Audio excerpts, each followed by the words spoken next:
So what's up, man? Coolin', man. Chillin'. Yo, you know I had to call. You know why, right? Why? Because, yo, I never, ever called and asked you to play something, right? Yeah. You know what I want to hear, right? What you want to hear? I want to hear that Wu-Tang joint. Wu-Tang again? Yeah, again and again. Hello, America. My name is Matthew B. Moore, and I'm here on a mission to keep you from renting crap. Now, today I'm going to talk about a movie that can go either way depending on who you are. The movie I'm going to be talking about is The Man with the Iron Fist. Directed, starring, and co-written by the RZA. RZA co-wrote it with Eli Roth, and we'll get to that problem in a second. Whoa! Now, if you like Kung Fu theater, if you watched it when you were a kid on USA Network,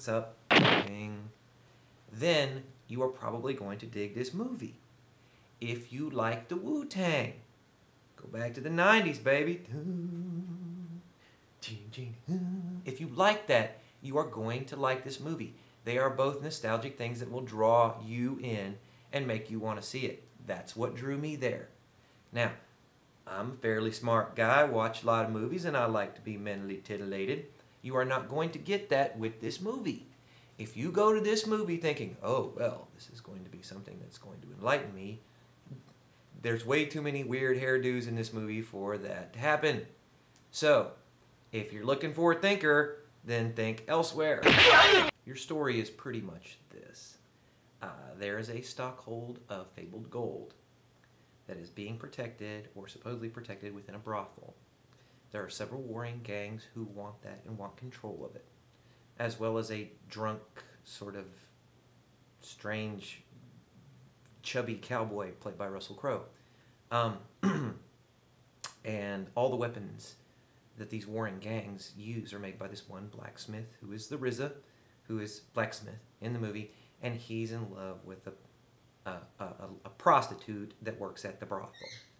There's your setup, and the conflict happens all within. It's got interesting sets. It's shot and set up in such a way that it mirrors 70s Chinese cinema. There's several approaches and shots and storylines and structures and character looks and just some throwbacks and stuff like that that make you just sort of wish for those days. Badass fight choreography. It's the newer Chinese choppy style. It's not the old style where the camera's just running and you see the guys just fight, and they're still fighting and it's just one shot. It's a newer sort of cut up kind of way, but it's just really OTT, but fun OTT. Now, you know, you've got your Lucy Liu character who always seems to play the female, you know, lead of someplace tough and badass. In this case, a brothel. And she's got this badass fin with these little spikes in it, you know, and then Russell Crowe is played by this big fat dude that ate Russell Crowe and put on his face. And he plays this interesting Western character that found his way to China. And then the RZA is a blacksmith, a poor blacksmith who's just, you know, doing everything he can, making weapons for the bad guys and being in love with a prostitute. And, you know, I'm not giving anything away. There is a point in the movie where his arms get cut off, right? Oops. Here, both of them, as a punishment for messing with one of these particular clans. And he's got no arm there. And, of course, that's where the Man with the Iron Fist comes in because the fat guy playing Russell Crowe helps him make, you know, because he's a badass blacksmith. He instructs Russell Crowe how to make arms for him now, forearms and so forth. Now, I'm not sure how they got the fingers to move, but, you know, it's steampunk, so gears and steam, I guess. Titillated. I was sort of a little disappointed in the writing. I kind of wanted it to be a little more aggressive and span out a little bit newer, but the problem is I think the RZA probably could have done better with somebody, you know, better writing partner than someone, say, like Eli Roth. That's who he co-wrote this with.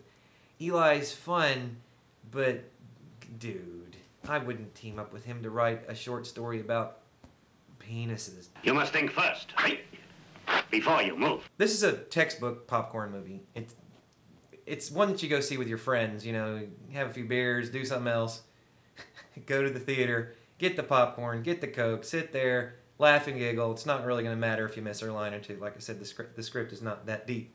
But there's definitely one thing you should do before you go to see it. One thing. Now you get in the car, you break out the iPod, plug in a little cable, and you select it.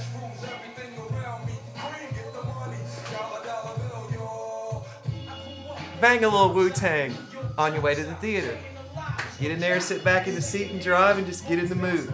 Because you're about to go see the visual representation of what you used to hear back in the day in sort of a weird way. And that's what I was thinking the whole way in, and that's the whole I was thinking the whole time I was watching the movie. It just gives you a little smack of the Wu-Tang, baby. And it's worth your time if you're a fan. Anyway, I wouldn't steer you wrong, America. Like I said, I enjoyed it, sorta. My wife enjoyed it more than I did, but I would definitely go see another installment because it sort of captured me in my genre hole.